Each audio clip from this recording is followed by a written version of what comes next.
Hello everyone, this is a public service announcement regarding banking here in the United States of America, and particularly regarding the bank known as Capital One, or bank accounts known as CapitalOne360.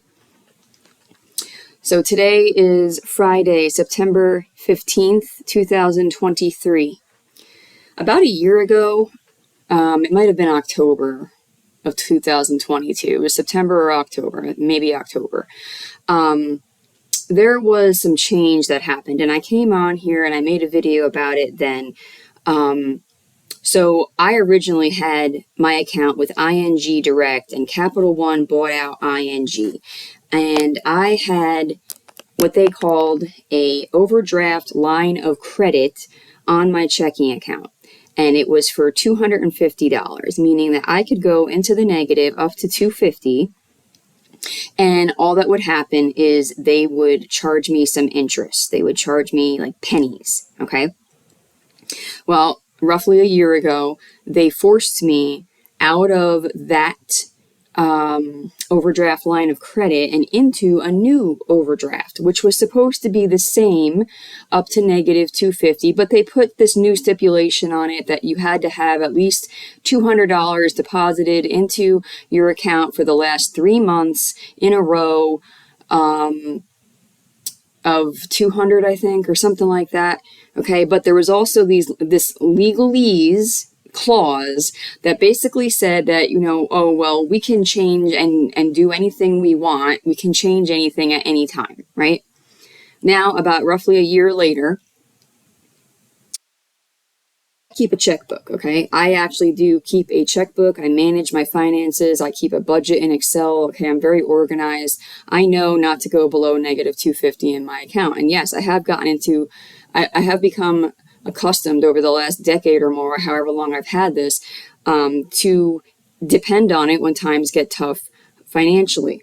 Well, just now today, there was a transaction that I was, I was trying to have go through in the negative, and it would not have taken my account to negative $250. I still would have had some buffer room in my quote-unquote overdraft allowance, okay?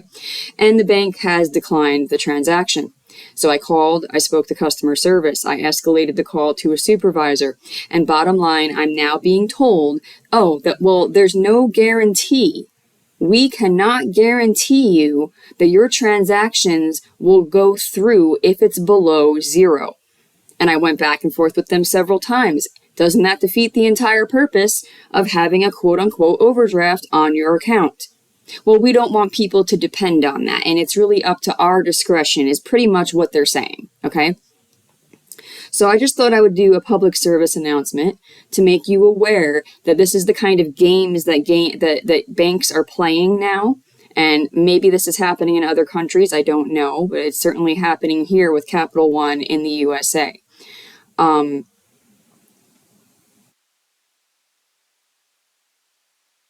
You can't depend on your overdraft, which defeats the entire purpose of an overdraft. Even if you're organized like me, where you keep a checkbook, you keep a budget, you track your money, track your finances, it doesn't matter. You can't depend on it, apparently, which means you might as well not even have an overdraft on your account in the first place. This is the kind of games that they're playing. So I have an overdraft, but in actuality, I don't have an overdraft because they're telling me, oh, well, according to the policy, we can do whatever we want.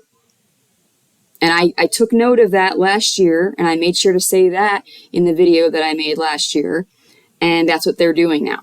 They don't like that I've been dipping into the negative so frequently over the last month or more, and so now they've decided, oh, we're not going to approve these transactions anymore.